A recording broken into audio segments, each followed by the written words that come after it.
wasn't supposed to be like this. When Kelly and I packed up and left town, we thought we were running away from our problems. Her parents had been fighting non-stop for months, and my dad, well, let's just say he wasn't the kind of guy you stuck around for. We needed to get away just for a while. A break. A chance to figure things out without the noise, without everyone telling us what to do with our lives. So, when I found that old cabin listing online, cheap rent, off the grid, tucked away in the hills of West Virginia, it felt like fate. I didn't tell Kelly until the night before. She was lying on my bed, staring up at the ceiling, and I just blurted it out. I found us a place, a cabin, in the mountains. She looked at me, her eyes wide, and for the first time in weeks she smiled. When do we leave? Tomorrow. She didn't even hesitate. That's how bad things had gotten for both of us. We packed a few bags, grabbed what little cash we had saved up, and hit the road before sunrise. Neither of us left a note. We didn't need to. Our parents wouldn't come looking for us. They had their own lives to worry about, and we were just problems that got in the way. The drive to West Virginia felt like freedom. The roads got narrower, the trees thicker, and the air cleaner the further we went. Kelly had her feet up on the dashboard, humming along to the radio, and for the first time in a long time, I felt like we had made the right decision. We were going to figure this out together. We were going to make this work. But that feeling didn't last.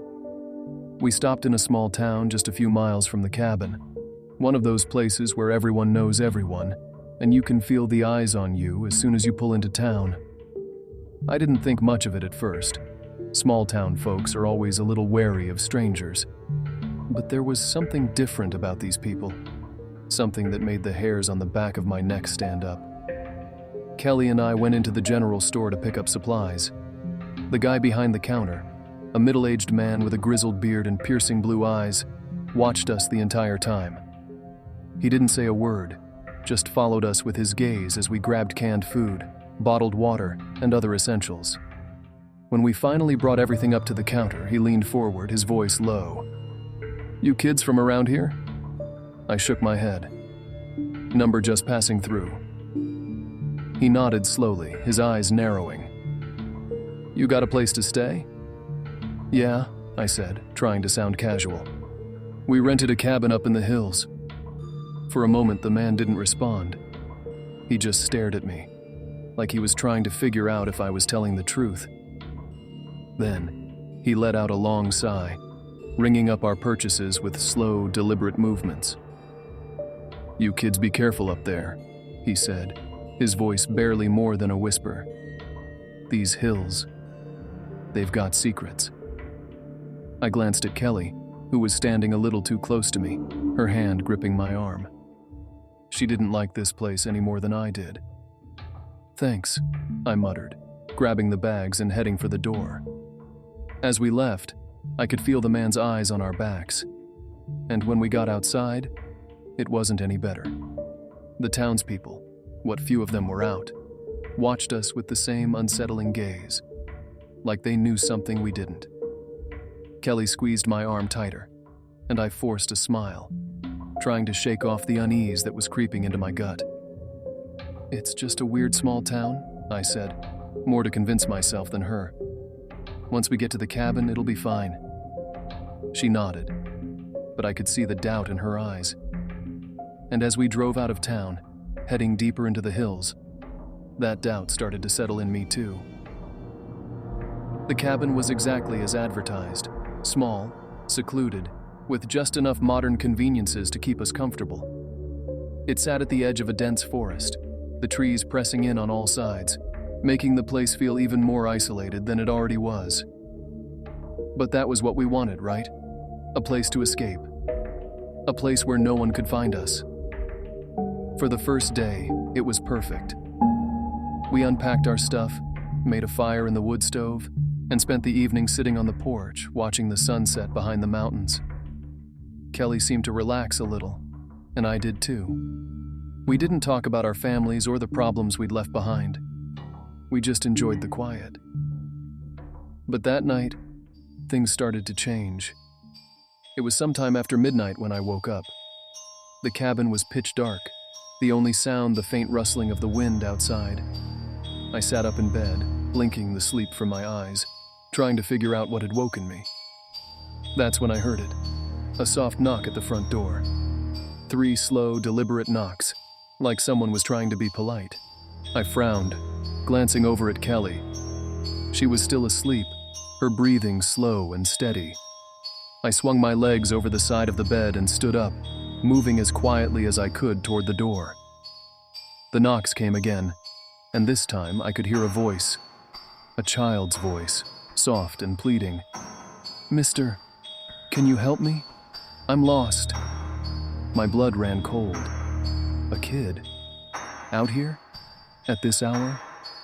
I reached the door, hesitating for a moment before peering through the small window beside it. There was a girl standing on the porch, maybe 12 or 13, with long dark hair and a pale, almost sickly complexion. She was wearing a thin dress that looked out of place in the cold mountain air. But it wasn't her appearance that bothered me. It was her eyes. They were black. Completely black. No whites, no pupils, just 2 dark voids staring back at me through the glass. "Mister," she said again, her voice so soft I had to strain to hear it. "Can you let me in? I'm lost. I'm so cold." Every instinct in my body screamed at me not to open the door. Something was wrong. Very wrong. But there was a part of me, a small part, that felt drawn to her. Like I needed to help her. Like I needed to open the door and let her in. I shook my head, stepping back from the window, my heart pounding in my chest. "No," I whispered, more to myself than to her. "No, I can't." The girl's face changed, her expression twisted into something unnatural. Her mouth opened in a wide, toothy grin, and I saw rows of tiny, dull teeth behind those dark lips. She pressed her hand against the glass, her voice taking on a sharper edge. "Let me in, mister. I just need to come inside." I stumbled back, nearly tripping over a chair as I retreated. Kelly stirred in bed, her voice groggy and confused. "Darren, what's going on?" I didn't answer. I couldn't. I was too focused on the girl at the door, on those black eyes that seemed to bore into my soul. Then, as quickly as she had appeared, she was gone. One moment she was standing on the porch, the next she had vanished into the night, leaving nothing but an eerie silence in her wake. I stood there for a long time, my breath coming in short, ragged gasps, trying to make sense of what I had just seen. But there was no sense to be made. It was impossible. It couldn't have been real. But it was. And it wasn't over. The next morning, I tried to convince myself that it had been a dream. A nightmare brought on by the stress of everything we had been through. But Kelly knew something was wrong. She could see it in my eyes, in the way I couldn't stop glancing at the door, half expecting that girl to come back. "What happened last night?" she asked, her voice quiet, but firm.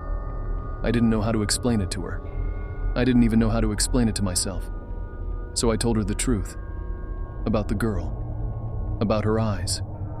About the way she had begged to come inside. Kelly went pale. She didn't say anything for a long time, just stared at the floor, her hands trembling. "We need to leave," she whispered finally. I wanted to agree. I wanted to pack up our things, get in the car, and drive as far away from that cabin as we could. But something held me back. I couldn't explain it, even to myself. It was like the cabin, the woods. Everything about this place had sunk its claws into me, and I couldn't shake free. "We can't," I said, my voice sounding distant in my own ears. "Not yet." Kelly didn't argue, but I could see the fear in her eyes, the same fear that was gnawing at my insides. We spent the day in a tense silence, neither of us wanting to acknowledge what had happened, but neither of us able to forget it. That night, it happened again. I woke up to the sound of knocking, 3 slow, deliberate knocks on the door. But this time it wasn't just one voice. There were several. Children's voices, all soft and pleading, all asking the same thing. Let us in. We're lost. We need help. I didn't get out of bed this time. I didn't go to the door. I just lay there, staring up at the ceiling, listening to the voices, feeling the weight of their presence pressing down on me like a physical force. Kelly was awake too. I could feel her trembling beside me, but she didn't say anything. Neither of us did. We just waited, hoping they would go away. But they didn't. The knocks continued, the voices growing louder, more insistent. I could hear them moving around the cabin, tapping on the windows, whispering through the walls. The air grew thick with an unnatural chill, and I could feel their eyes on me, even though I couldn't see them. Then suddenly the knocking stopped. The voices faded, and the cabin was silent again. But I knew they weren't gone. I could still feel them out there, watching us, waiting.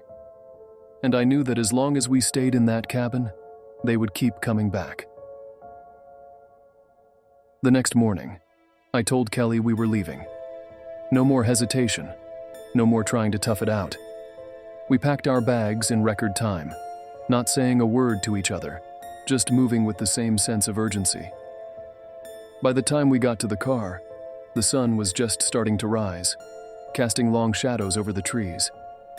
As I turned the key in the ignition, I glanced back at the cabin one last time. For a moment, I thought I saw movement in the windows, a flash of dark hair, a glimpse of those black eyes. But when I blinked, it was gone. We didn't stop in town on the way out. We didn't look back. We just drove, putting as much distance between us and that place as we could. But even now, weeks later, I can still hear their voices in my head. I can still feel their eyes on me when I close mine.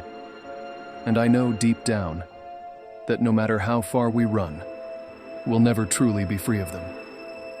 The shadows in the hills, they don't let go.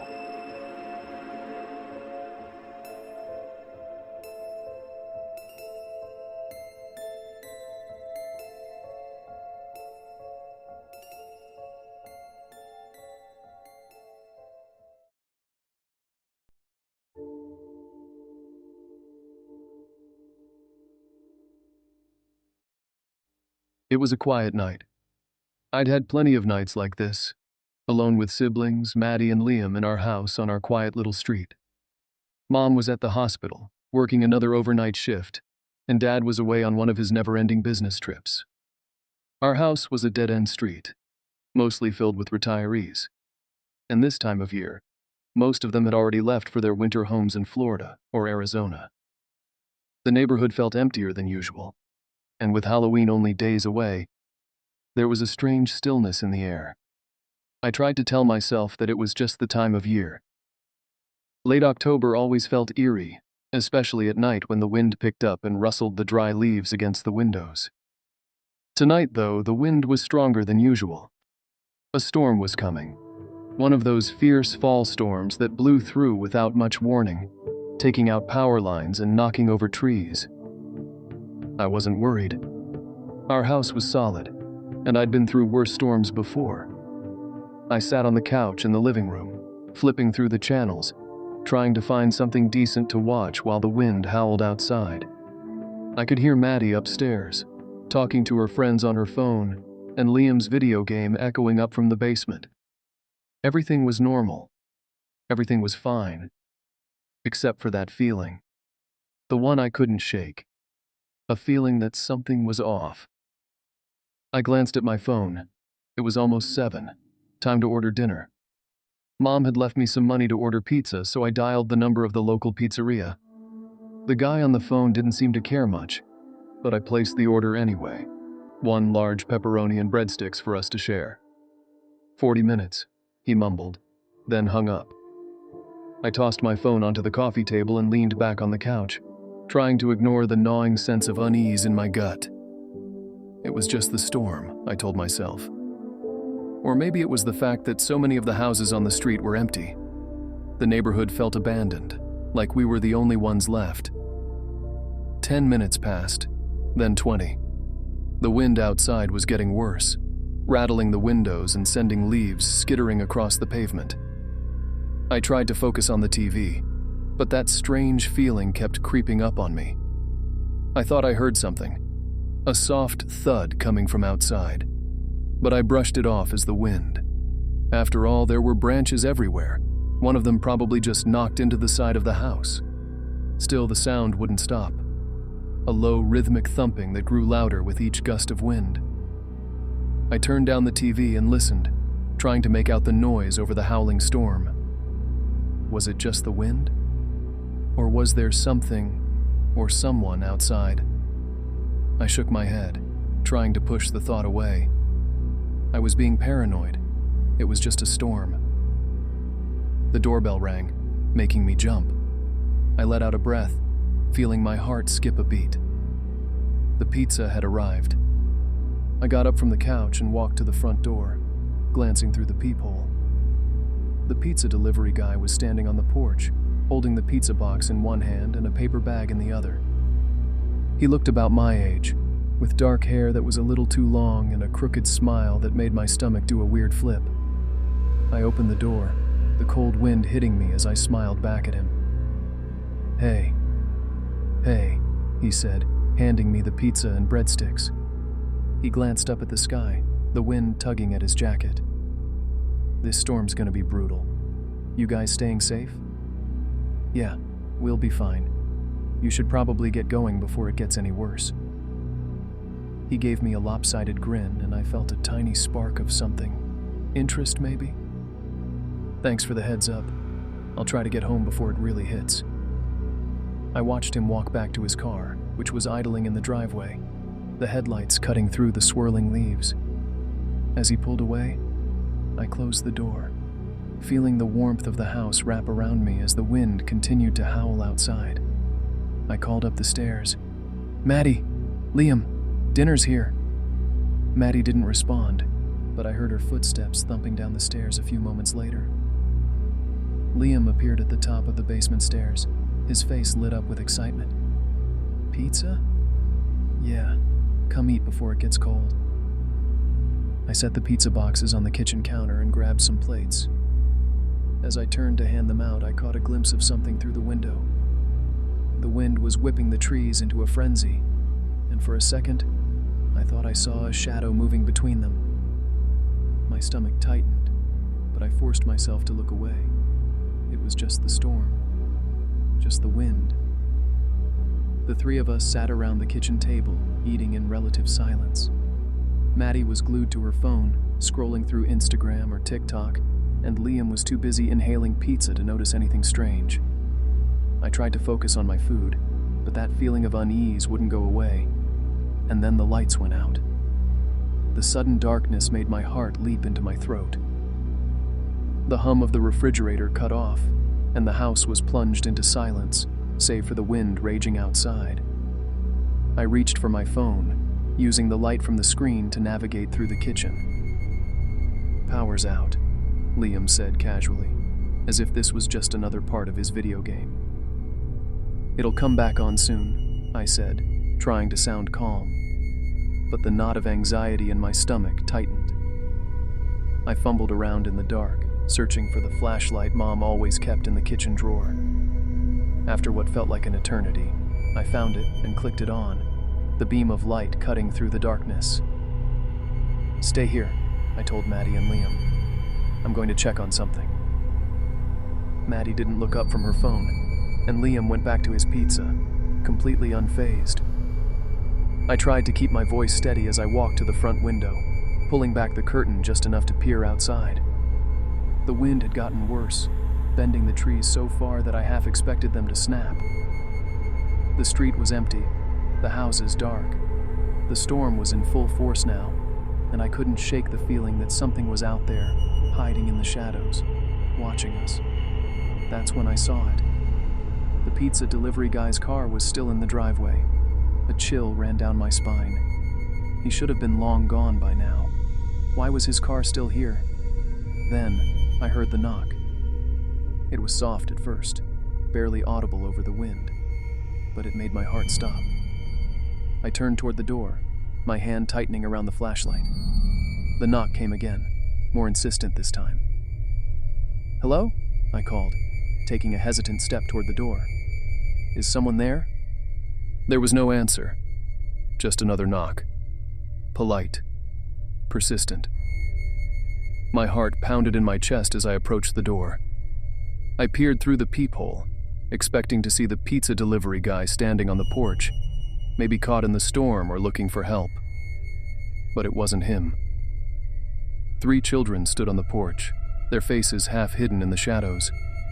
They looked strange, too pale, too still, their clothes drenched from the rain. But it was their eyes that stopped me cold. Their eyes were black, completely black. No whites, no pupils, just dark voids that seemed to swallow the light. My breath caught in my throat and I took a step back, the flashlight trembling in my hand. Something was wrong. Very, very wrong. "Mister," one of the children said, his voice soft and flat. "Can we come inside?" I blinked. Mister? Did they think I was... I didn't have time to finish the thought. Every instinct in my body was screaming at me to close the door, to lock it, to keep them out. But I couldn't move. I couldn't look away from their eyes, those black, empty eyes. "Mister," the boy repeated, his voice more insistent. "We're cold. Let us in." A shiver ran down my spine, and I felt my body start to move on its own, my hand reaching for the doorknob, pulling it open just a little wider. I didn't want to, but it was like something was controlling me, dragging me toward them. "No," I whispered, trying to fight it. "You need to leave." The children's expressions didn't change. They didn't get angry, didn't plead. They just stared at me with those unblinking black eyes. "Mister," the boy said again, his voice cold and hollow. "We're lost. We need help." My hand trembled on the doorknob, and I felt myself start to give in. I wanted to help them. I wanted to let them in. But something deep inside me knew that letting them in would be a terrible mistake. A scream from behind me snapped me out of the trance. Maddie's voice, high-pitched and terrified, echoed through the house. "Brittany!" The spell was broken, and I slammed the door shut, locking it with shaking hands.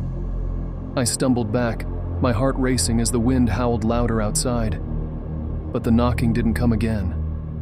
The children were gone. I turned and ran to the kitchen where Maddie and Liam were huddled together, their faces pale with fear. "Maddie, what happened?" I asked, rushing to her side. Maddie's eyes were wide, her voice trembling. I saw them, outside the window. They were watching us. They were watching us, Brittany." My blood ran cold. I glanced out the kitchen window, but the yard was empty. The storm was still raging, the wind tearing through the trees, but there was no sign of the children. "They're gone," I said, trying to sound reassuring. "It's okay. They're gone." But even as I said it, I didn't believe it. I could still feel their eyes on me, still hear their voices in my mind, soft and pleading, asking to be let in. The rest of the night passed in a blur of fear and tension. The storm raged outside, the wind howling like a wild animal, but the children didn't come back. At least, not that we could see. But I knew they were still out there. I could feel them, lurking just beyond the edge of the light, waiting. When dawn finally broke, and the power flickered back on, I called Mom to tell her everything was fine. I didn't mention the children. I didn't tell her about the black eyes, the voices, or the way I had almost let them in. Some things I knew were better left unsaid. But even now, days later, I can't shake the feeling that it's not over. The black-eyed children are out there, somewhere, waiting for the next storm, the next dark night. And the next time they knock, I'm not sure I'll be able to resist them. Because once you see them, once you let them into your life, they never really leave.